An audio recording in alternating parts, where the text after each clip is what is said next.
ये सब संपादकीय पेज को पढ़ने से ही पता चलता है, लेकिन हम पन्ने पलट जाते हैं और संपादकीय पेज को हम ऐसे पलट देते हैं जैसे इसमें कुछ है ही, ये ब्लैंक है। तो ये बहुत दुख की बात है।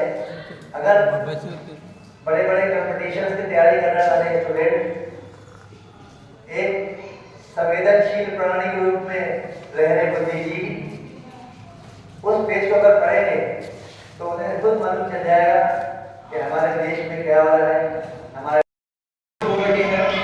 और जो भी प्रतिनिधि चुनकर आ रहे हैं वो कम से कम इस क्षेत्र की तो उपेक्षा कर ही रहे हैं। तो मैं, क्योंकि ये बड़ी बात भी है कि आमतौर पर समाचार पत्रों के संजय भैया प्रोग्राम जो है वो शहर के भीतर ही होते हैं, तो गांव देहात और गलियों की स्थितियां हमको आभास नहीं हो पाता है। तो ये जो हालात मैं देख रहा हूँ, और मुझे लगता है, मुझे कई लोगों ने बताया, क्योंकि हम आदत से मजबूर हैं, आए प्रोग्राम में थे लेकिन 10 लोगों से मुलाकात कर ली, बातचीत कर ली, बोले भैया क्या बात कर रहे हो, राजकुमार ठुकराल जी थे तब भी ऐसे ही हाल थे, अब श्री अरोड़ा जी बन गए हैं तब भी ऐसे ही हाल है। अच्छी बात है, लेकिन अभी पिछले 10 साल से तकरीबन यही है जो गड्ढे मुझे बताए गए वहाँ कि बड़ी बुरी हालत है। मेरा प्रदीप गाड़ी चला रहा था, नीचे से ऊपर गाड़ी लगी, बैंकर हाँ, लेकिन जिम्मेदारी हम सबकी सामूहिक है, मतलब सिर्फ राजकुमार ठुकराल के दोषी नहीं है, हम भी दोषी उनके साथ कि हम उनके रहते सड़क क्यों नहीं बन रहा था। तो हम पत्रकार भी दोषी हैं, इस स्कूल के प्रबंधक भी दोषी हैं, और जो यहाँ लोग मौजूद हैं वो सब दोषी हैं। तो हम जब अपनी तारीफ को गौरव भाई ग्रहण करते हैं तो अपने दोस्त को इनको एक्सेप्ट करना चाहिए। और मेरी यही इस प्रोग्राम की सार्थकता है कि हम गली मोहल्ले की सड़कों का भी हमने एक तरीके से मौका मुआयना करा दिया।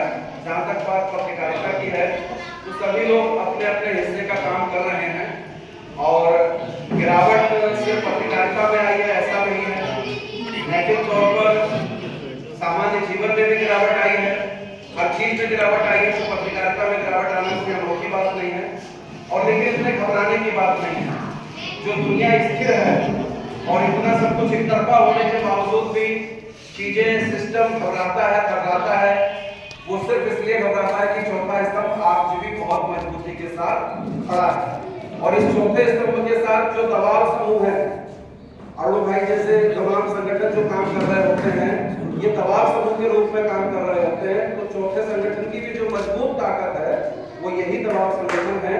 तो यही दबाव संगठन और छोटे चैनल, न्यूज़पेपर, छोटा बड़ा कुछ नहीं होता, सब अपनी अपनी भूमिकाओं को निभा रहे हैं। अपनी भूमिकाओं को जितना ज्यादा से ज्यादा ईमानदारी से हम निभा सकते हैं, 100% की गारंटी नहीं कर सकते इस समय। ये दौर ही मिलावट का दौर है, बच्चे की पैदाइश ही बिना मिलावट के नहीं हो रही है ना, उसकी परवरिश ही बिना मिलावट के नहीं हो रही है। तो आप कैसे उम्मीद कर लेंगे कि 100% सब कुछ ईमानदारी से हो जाएगा। लेकिन ईमानदारी से होना चाहिए, ईमानदारी तक हम पहुंचे। पर अभी ये जो दौर है ये संक्रमणकालीन दौर है, यहाँ गिरते पड़ते लौटते पहुंचते जाना पड़ेगा।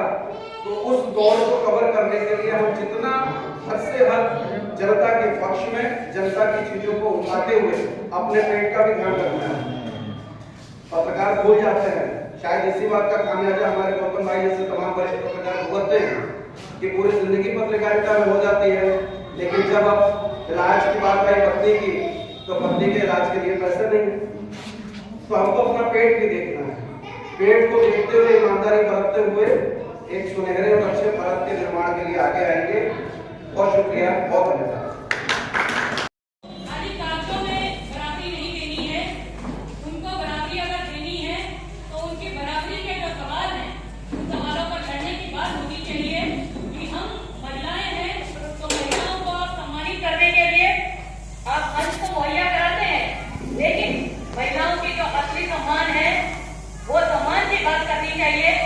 सम्मान के हकदार इसलिए हैं कि हम इस दुनिया के भीतर आधी आबादी है और लड़ाई हमने अपने घरों की लड़ाई को लड़ना सीखा है।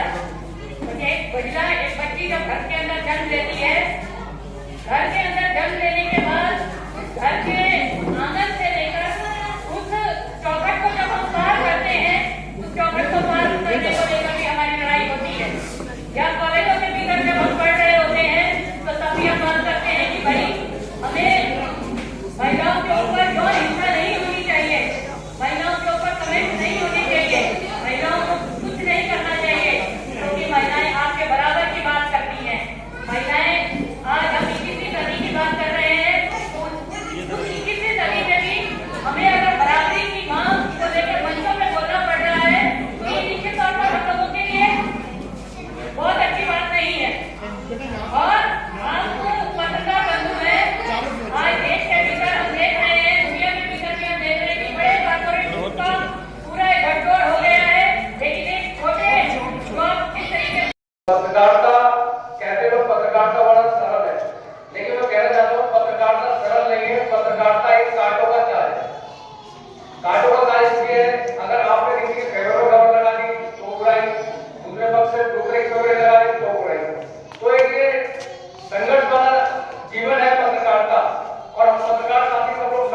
जीवन से आगे बढ़।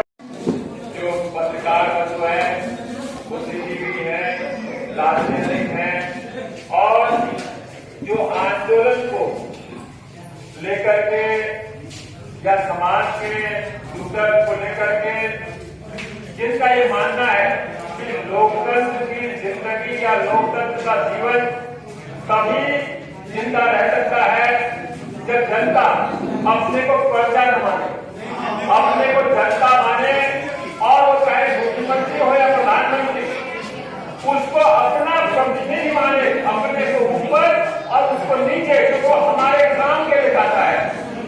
और ये बड़े दुख की बात है कि देश के अंदर आज इस जंग का जो माहौल जो बन गया है और इस माहौल को बनाने में जो साथीवादी ताकतें जो नरेंद्र मोदी हमारे जो प्रधानमंत्री हैं, निश्चित रूप से जिन्होंने प्रधानमंत्री के पद को भी कलंकित कर दिया है, क्योंकि हर आदमी अगर आज के दिन में जो भी बुद्धिजीवी है, जो भी समाज के प्रति थोड़ा भी लगाव रखता है, वो सिर्फ उसको झूठा फेंकू इस तरह की बातें आज प्रधानमंत्री के लिए आ रही हैं। निश्चित ये सब लोगों के लिए हमारे लिए बातें आ रही, सबके लिए हमारे लिए सर्व की बात है, क्योंकि हमारा प्रतिनिधि है। तो हम अपने प्रतिनिधि को क्या ऐसा ही बनाना चाहेंगे जो हम ही को कुचले, हम ही को रोके, हमारे खिलाफ साजिश करे? तो साथियों, निश्चित रूप से जो लोकतंत्र के अंदर जो जनता को कहा जाता है कि जनता विरोधी होती है और यह उसकी आवाज को मुखर करने वाला जो मीडिया वो सत्ता का हमेशा विरोधी होता है। तो ये बात कही जाती बात नहीं है, बल्कि लोकतंत्र को जिंदा रखने के लिए ये जरूरी है। क्योंकि मैं एक फ्रीडम फाइटर का बेटा होने के नाते मैं आपके बीच इस बात को, अपने दर्द को मैं साझा करना चाहता हूं कि मुझे जब से ये लगा है कि देश के अंदर जो हमारी कार्यपालिका है, जो हमारी न्यायपालिका है और जो हमारा मीडिया है, जब हम देख रहे हैं कि पूरा गुलामी के दौर में गुजरने लग गया है और जनता को प्रजा बनाने के लिए पूरा जोर लगाया जा रहा है, क्यों जनता जो है